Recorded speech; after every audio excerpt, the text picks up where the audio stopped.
Hello everyone, मैं आप लोगों के लिए इस लहंगे की कटिंग लेकर आई हूँ। आप सब मेरे को बहुत टाइम से कमेंट करे कि दीदी कटिंग बताइए, तो फाइनली मैं लेकर आ गई हूँ आप लोगों के लिए कटिंग। तो ये मैंने 2 लहंगे बनाए थे, सेम ही लहंगे थे और दोनों के लिए 12-12 मीटर फैब्रिक मंगाया था। मैक्सिमम 12 मीटर इसमें इनफ है फैब्रिक। और आप अगर नहीं 12 मीटर है तो ये ज़्यादा से ज़्यादा 10 से 11 मीटर में भी बन जाएगा ईज़िली।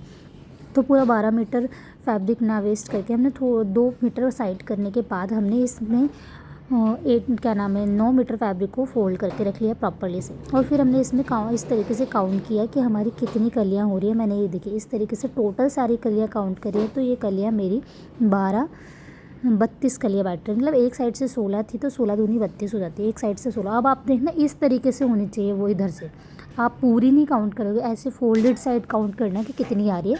तो फोल्डेड साइड मैंने काउंट करी तो 16 आ रही है, तो इट मीन्स हम दूसरी साइड से भी निकालेंगे तो 16-16 32 हो जाएगी, तो हमारा ये 32 कली का लहंगा बनेगा। तो हमने इस तरीके से बना लेंगे। अब आपकी जितनी भी कमर है उसको, मतलब जो भी जितनी भी आपकी कमर है उसको जितनी आपकी कलियाँ निकल रही है उससे डिवाइड कर लो। मान लो अगर आप 30 है आपकी कमर या फिर 32 है आपकी कमर और 32 कलियाँ हैं आपकी, तो 32 को 32 से डिवाइड करेंगे तो मतलब 1 इंच की हमारी एक कली होनी चाहिए, तभी वो 32 होगा। तो हमें इस तरीके से कलियाँ सारी निशान लगा के दोनों तरफ से निशान लगा के कट कर लेना है। अब आपको अगर समझना है कि प्रॉपरली समझना है तो मुझे प्लीज़ कमेंट करना, मैं नेक्स्ट वीडियो अच्छे से आपको ड्राफ्टिंग के साथ समझा दूँगी कि कलियाँ हमारी कैसे निकाली जाती है। और इस तरीके से हमें इसको कट कर लेना है। अब काफ़ी हैवी फैब्रिक है, मोटा है, तो उसको कट करने में थोड़ी दिक्कत होती है। अगर आप लोगों को कुछ चीज़ समझ आए तो मुझे बताना कि इसमें हम कुछ और क्या ऐड कर सकते हैं। और अगर आप लोगों को कुछ और डिटेल में जानना हो तो आप मुझे कमेंट करना, ताकि मैं आप लोगों के लिए कुछ अच्छे से डिटेल में वीडियो बना सकूँ। इस तरीके से हम फटाफट इसकी कलियाँ कट कर लेंगे। कलियाँ कट करते टाइम ये ज़रूर ध्यान रखें कि आपको कॉर्नर से अच्छे से पकड़ के कट करना है, वरना कलियाँ हमारी छोटी बड़ी कट हो जाती है। और मोस्टली ये सबके साथ होता है। ये देखो इस तरीके से कट करके अलग कर दिया। अब हम इसको बीच में से कट कर देंगे फटाफट। अब इस तरीके से हम इसकी फटाफट कटिंग कर लेंगे ना। मेक श्योर आप लोग जब इसकी कटिंग करो तो इस चीज़ का ध्यान रखें कि आप दोनों साइड पिन अप कर लो फैब्रिक को, क्योंकि कलियाँ जब आप इतनी ज़्यादा एक बार में काटते हो तो इधर उधर होने का दिक्कत हो जाती है। सारी कलियाँ कट करने के बाद देखो इस तरीके से हम सारी कलियों को सिल लेंगे, एक साथ जोड़ लेंगे।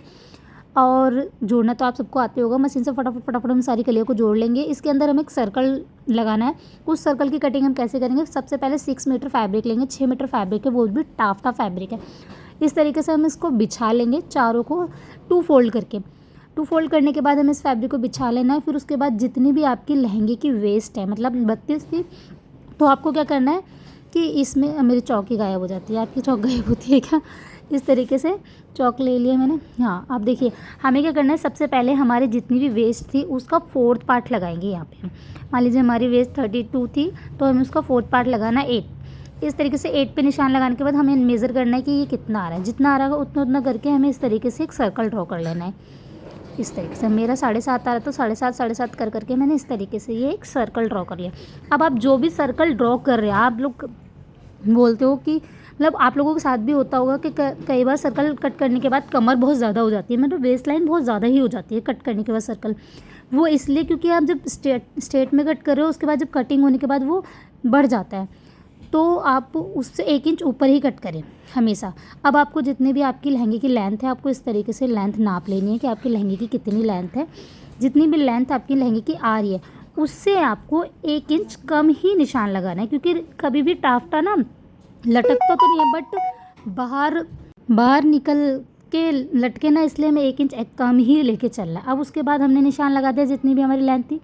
अब हमें सबसे ऊपर रखना है इंची टेप, और उस तरीके से जितना भी आ रहा है उतना उतना करके हमें ये पूरा सर्कल इस तरीके से ड्रॉ कर लेना है।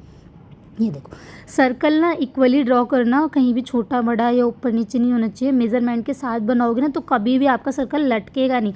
और टाफ्टा फैब्रिक ही अंदर यूज़ करो तो वो कभी लटकता नहीं है। अगर आप क्रैप यूज़ कर रहे हो, साटन यूज़ कर रहे हो, सैंटोन यूज़ कर रहे हो, तो वो फैब्रिक ना हमेशा लटकता ही है। तो फिर उसको आप बार बार बराबर करोगे, छोटा होता जाएगा, वो कट करने में छोटा छोटा होता रहता है। तो आप ध्यान रखें कि इसको बराबर से कट करें। आप देखो जो मैंने ऊपर लाइन लगाई थी उस लाइन को हमें इस तरीके से कट कर लेना है ऊपर। ये कैंची छोटी है पर काम अच्छा करती है। अब हमें नीचे से भी फटाफट इसको कट कर लेना है। फटाफट हमने इसकी कटिंग कर लेंगे। सर्कल कट करते टाइम आप फैब्रिक को इधर उधर ना करें, आप खुद इधर उधर हो जाओ और फैब्रिक इधर उधर ना घुमाइए। देखो हमारा इस तरीके से सर्कल पूरा कट हो चुका है, मतलब ये हमारा फुल सर्कल है। हाफ सर्कल ये हुआ, ये जो मैंने आपको दिखाया, अब इसके अंदर एक और हाफ सर्कल, मतलब ये टोटल 2 सर्कल हैं जो मतलब हाफ सर्कल है जो फुल सर्कल बन चुके हैं। अब आपको इसके आगे की कटिंग या इसका ब्लाउज कैसे बनाया है कैसे नहीं बनाया है ये जानने के लिए अगर आपको जानना है कि कैसे बनाया है तो आप मुझे मैसेज करें, डीएम करें, मैं उसकी वीडियो भी अलग से बना के डाल दूँगी। फ़िलहाल इतनी ही वीडियो मैंने बना पाई हूँ। तो कैसी लगी आपको मेरी वीडियो ज़रूर कमेंट करके बताएं। Thank you so much.